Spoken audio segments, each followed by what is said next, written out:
ওম শান্তি। আজ 28শে অক্টোবর 2024 প্রাত মুরলি।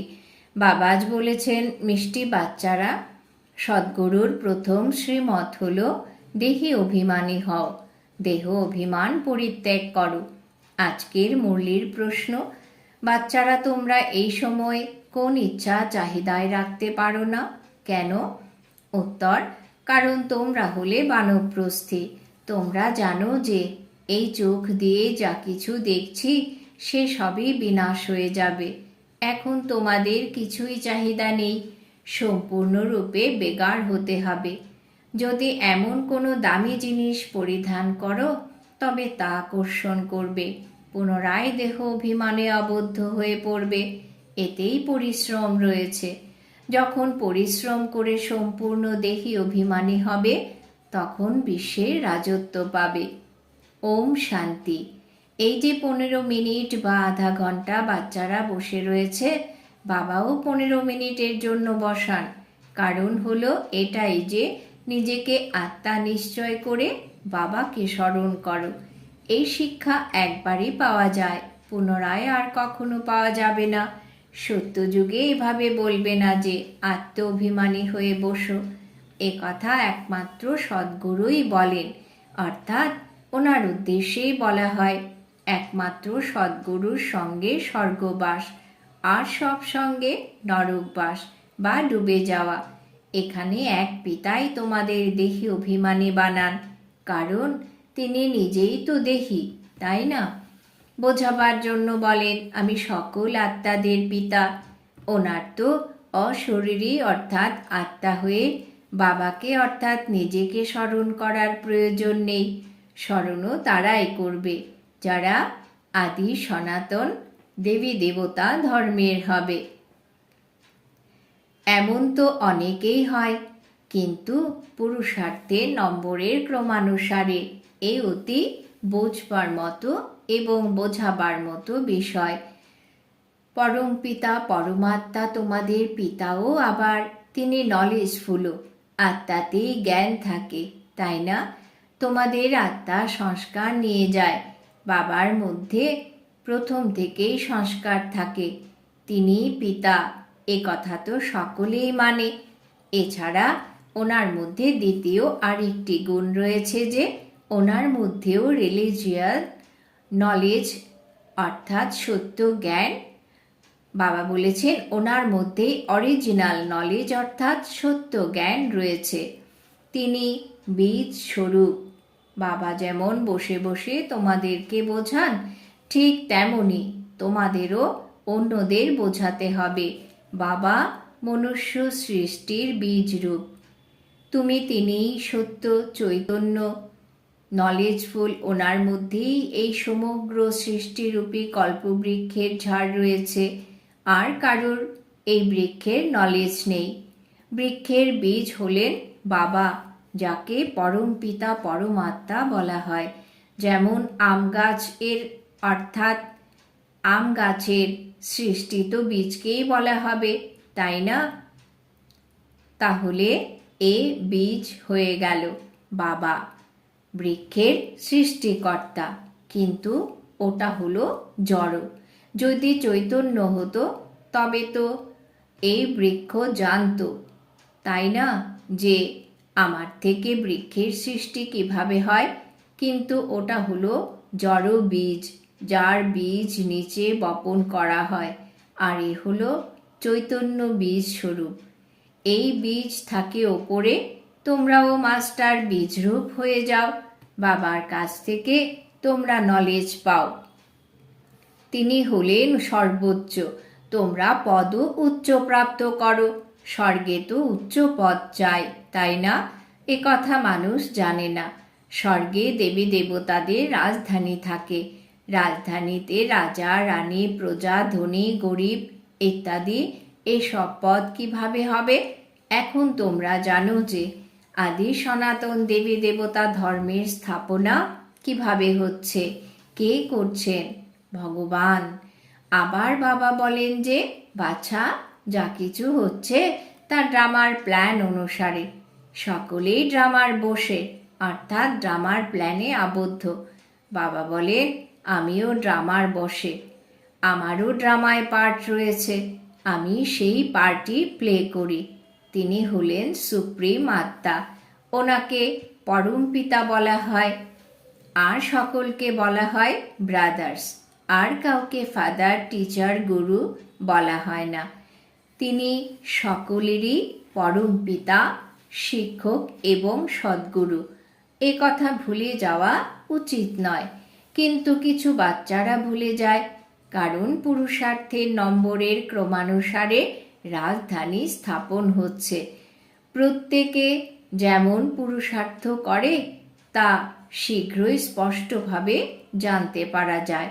এরা বাবাকে স্মরণ করে। বাবা বলেছেন, এরা বাবাকে স্মরণ করে কি করে না? দেহি অভিমানী হয়েছে কি হওনি, এই জ্ঞানে তীক্ষ্ণ, তা তার অ্যাক্টিভিটি থেকেই বোঝা যায়। বাবা কাউকে কিছু সরাসরি বলেন না, যেন তারা অচৈতন্য না হয়ে যায়, যেন অনুতাপ না করে যে বাবা এ কথা কি বললেন, আর সকলেই বা কি বলবে। বাবা বলতে পারেন যে অমুকে অমুকে কেমন সার্ভিস করছে, সার্ভিসের ওপরেই তো সব কিছু। বাবাও তো এসে সার্ভিস করেন, তাই না? বাচ্চাদেরই তো বাবার স্মরণ করতে হবে। স্মরণের সাবজেক্টটি কঠিন। বাবা যোগ আর জ্ঞান শেখান, জ্ঞান অতি সহজ।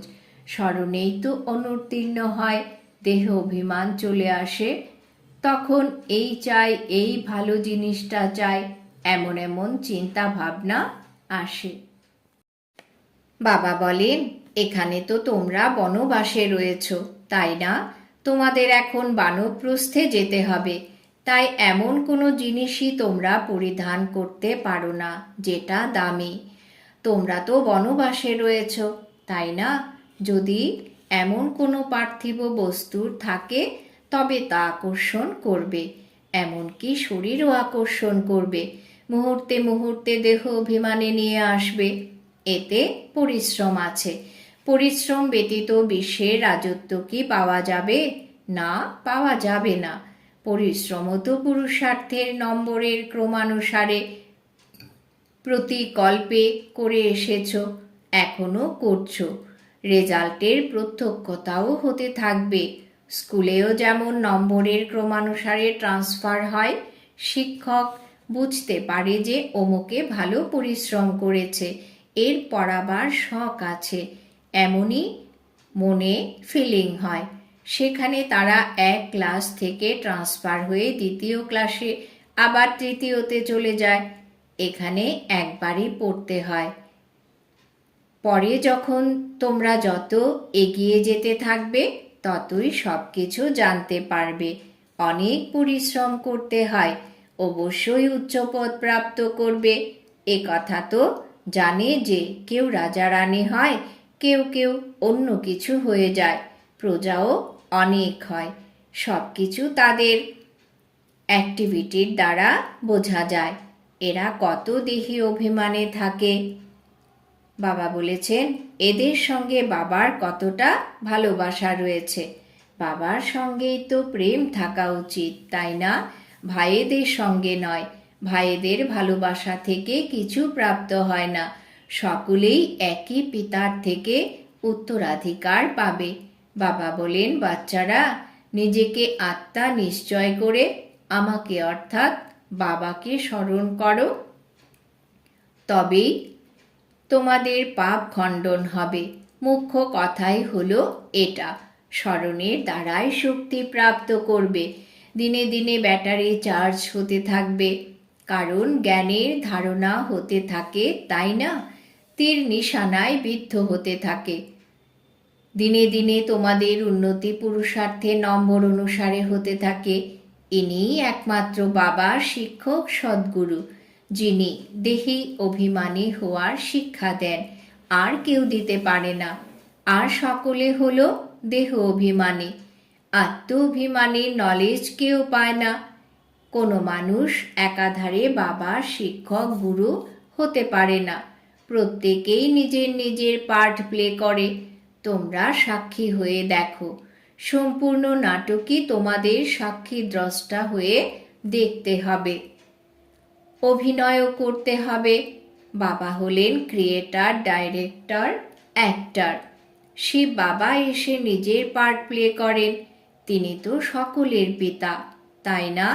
তিনি আসেন তার পুত্র এবং কন্যা সন্তানদের উত্তরাধিকার দিতে। একমাত্র তিনিই হলেন পিতা, আর বাকি সকলে হলো পরস্পরের ভাই। উত্তরাধিকার একমাত্র বাবার কাছ থেকেই পাওয়া যায়। এই দুনিয়ার কোনো জিনিস বুদ্ধিতে অর্থাৎ স্মরণে যেন না আসে। বাবা বলেন, যা কিছু দেখছ এ সবই বিনাশী। এখন তোমাদের ঘরে ফিরে যেতে হবে। ওরা তো ব্রহ্মকে স্মরণ করে অর্থাৎ ঘরকে স্মরণ করে, মনে করে ব্রহ্মতে বিলীন হয়ে যাবে। একে বলা হয় অজ্ঞানতা। মানুষ মুক্তি, জীবন মুক্তির বিষয়ে যা কিছু বলে তা ভুল। যা কিছু যুক্তি রচনা করে তা সবই ভুল। সঠিক পথ একমাত্র বাবাই বলেন। বাবা বলেন, ড্রামার প্ল্যান অনুসারে আমি তোমাদের রাজারও রাজা বানিয়ে দেই। কেউ বলে আমাদের বুদ্ধিতে বসে না। বাবা, আমাদের মুখ খোলাও, কৃপা করো। বাবা বলেন, এখানে বাবার কিছু করার কোনো কথাই নয়। মুখ্য কথা হলো তোমাদের ডাইরেকশন অনুসারে চলতে হবে। সঠিক ডাইরেকশন বাবার কাছ থেকেই পাওয়া যায়। বাকি সব হলো মানুষের ভুল মত, কারণ এই সবের মধ্যে 5 বিকার রয়েছে, তাই না? অধঃপতনে যেতে যেতে অপবিত্র হতে থাকে। কি ধরনের ঋদ্ধি সিদ্ধি ইত্যাদির প্রয়োগ করতে থাকে, তাতে কিন্তু সুখ নেই। তোমরা জানো যে এই হলো অল্পকালের সুখ। একে বলা হয় কাকবিষ্ঠাসম সুখ। সিঁড়ির চিত্রের মাধ্যমে খুব ভালোভাবে বোঝাতে হবে, আর বৃক্ষের ওপরেও বোঝাতে হবে। যে কোনো ধর্মাবলম্বীকে তোমরা দেখাতে পারো, তোমাদের যারা ধর্মস্থাপক তারা অমুক অমুক সময়ে আসে, খ্রাইস্ট অমুক সময়ে আসবে।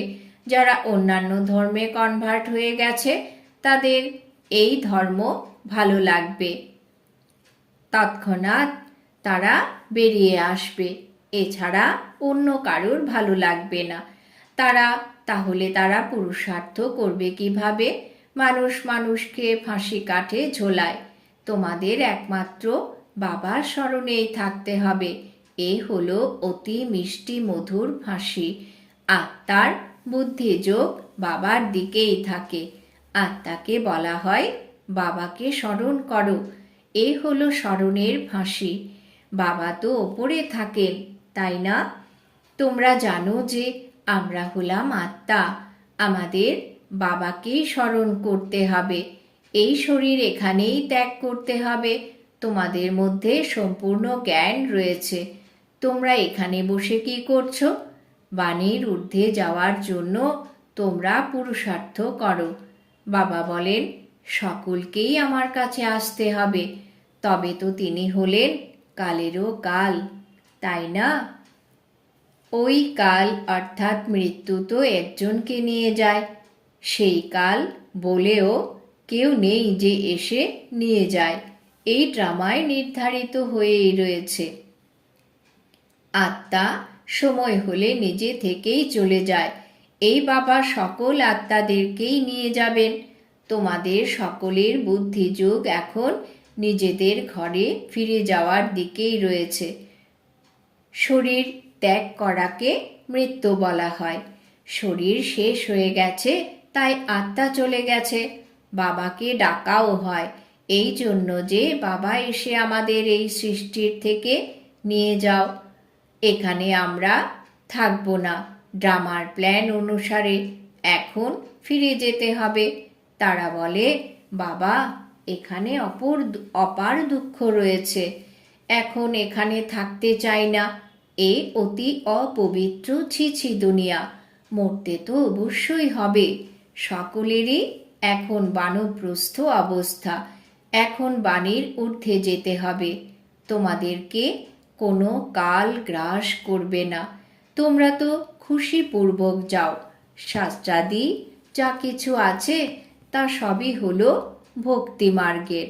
এসব পুনরায় হবে, এটাই ড্রামার ওয়ান্ডারফুল কথা।